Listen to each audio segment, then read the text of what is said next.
It is the second to the last day of 2022, and I'm in Florida, and I think today the temperatures will be about 80 degrees. So I'm not trying to rub it in, but I know the rest of you are cold. So maybe I am trying to rub it in.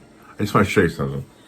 I did a painting on the iPad. I want to show you how I did it. And it's this. It's this young woman down in Daytona Beach. And guess what she's doing? She's enjoying Florida. So it's going to be a very quick video because I didn't videotape myself in real time. I used the time-lapse feature on the Procreate app. So it's a time-lapse. I'm going to narrate it. And you'll get the idea of how I did it if that's interesting to you. But mostly, I just wanted to rub it in. It's warm here. Hey, I'm going to be honest with you. I actually missed the snow, but I won't. I'll pretend I don't. Okay. All right. Let's get going. All right. This was kind of a fun, very fun one. It's I titled it "Someplace in Florida," and there was a news story about people coming to Florida to get out of the cold. And I don't live too far from the place where the reference photo was taken. Actually, it wasn't a photo, it was a video from a news team, Channel 2, I think, WESH TV. Or maybe it was 20, I don't remember. But anyway, I just did a screenshot. Actually, I took a photograph of the TV. And it was a very fleeting image, but this young woman was enjoying Florida sun, and I think she had driven down from Michigan with her family. So she's at the beach, and she's like completely turned her environment around, because up north she was in gobs of snow, and then down here she's in the sun, and she's wearing just a few pieces of clothing. It doesn't have to wear clothing to stay warm.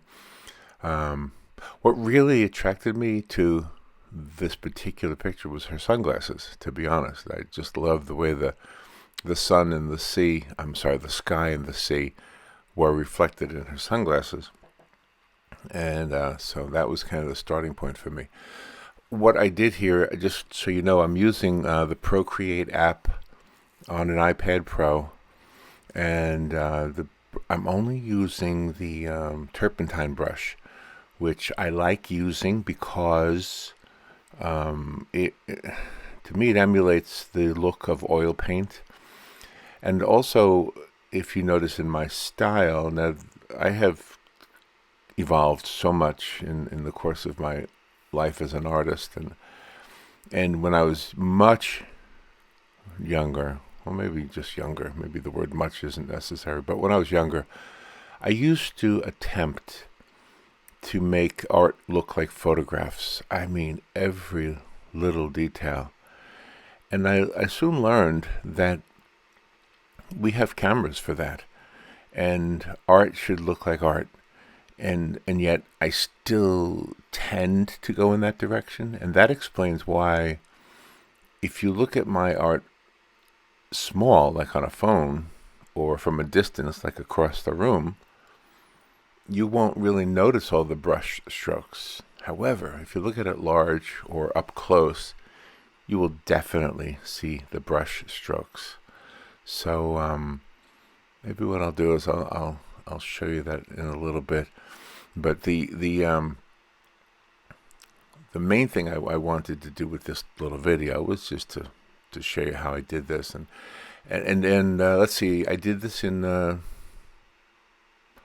2 layers. Yeah, I did the background, the sky, the sea, the sand, even the wall she's on is all painted underneath her, and I painted her on top of all of that. You probably saw that earlier. Also, you can see earlier how I made a huge mistake in her proportions. I made her way too long and skinny, which is one of the beauties of the digital art. You can change what you've done.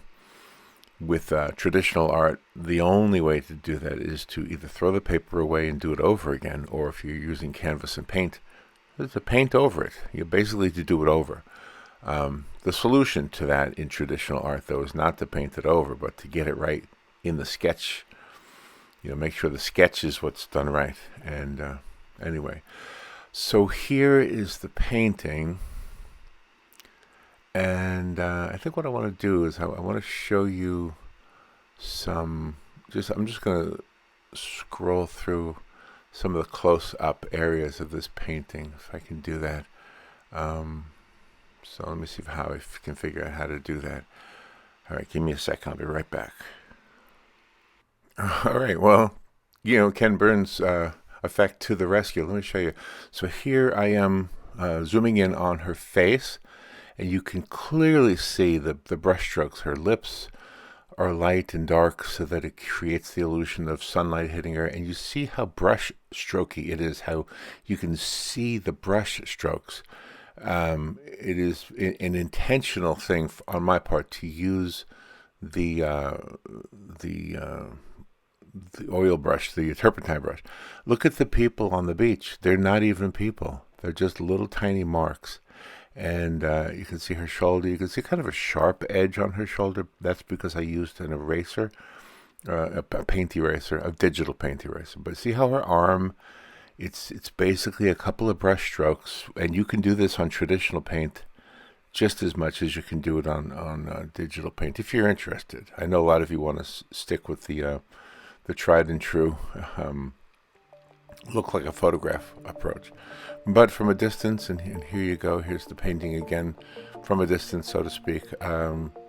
It's a nice effect, and I like the way it looks. I call it a painterly effect, and there you go.